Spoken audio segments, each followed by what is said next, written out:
గౌతమ్కి బెనర్జీ పైన అనుమానం ఉండడంతో బెనర్జీ రూమ్ చెక్ చేసినప్పుడు తనకి కనిపించిన వస్తువులని మనసులో పెట్టుకొని బెనర్జీ చాలా డేంజరస్ వ్యక్తి అని కన్ఫర్మ్ చేసుకొని టోటల్ డీటెయిల్స్ తెలుసుకోవడానికి పోలీస్ స్టేషన్కి వెళ్తాడు. అక్కడ ఎస్ఐతో ఇలా అంటూ ఉంటాడు, మా బాబుని చూసుకుంటున్న నర్స్ ఒక ఇంట్లో షెల్టర్ పొందుతుంది, కానీ ఆ ఇంటి ఓనర్ రూమ్ చూసినప్పుడు నాకు చాలా అనుమానాస్పద వస్తువులు కనిపించాయి సార్ అంటూ వివరంగా చెప్తూ ఉంటాడు గౌతమ్. అవునా సార్ అని ఎస్ఐ చెప్పి కొన్ని ఫొటోస్ని కూడా చూపిస్తాడు. ఇక ఆ ఫొటోస్లో ఉన్న ఒక వ్యక్తిని గుర్తుపట్టి ఆశ్చర్యపోయి, సార్ ఇతనే బెనర్జీ, ఇతనింట్లోనే చాలా డిఫికల్ట్ వస్తువులు ఉన్నాయి సార్ అని గౌతమ్ చెప్పగానే ఆ ఎస్ఐ కూడా షాక్ అయి లేచి నిలబడి, ఇతనితో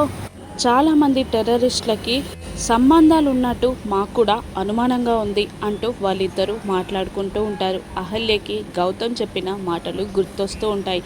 బెనర్జీ గారు, మీరు చాలా మంచివారని మీరు నాకు చెప్పారు, కానీ ఆయన విధి విధానాలు చూస్తుంటే నాకు చాలా డౌట్గా ఉంది, మీరు కాస్త జాగ్రత్తగా ఉండండి అని గౌతమ్ అహల్యని హెచ్చరించిన విషయం గుర్తొచ్చి, ఈ రూమ్ నేను ఎప్పుడూ చూడలేదు, ఒక్కసారి రూమ్లోకి వెళ్ళి చూద్దాం అని బెనర్జీ రూమ్ దగ్గరికి వెళ్ళి రూమ్ డోర్ ఓపెన్ చేసి అక్కడ ఉన్న వస్తువులను చూసి షాక్ అవుతుంది అహల్య.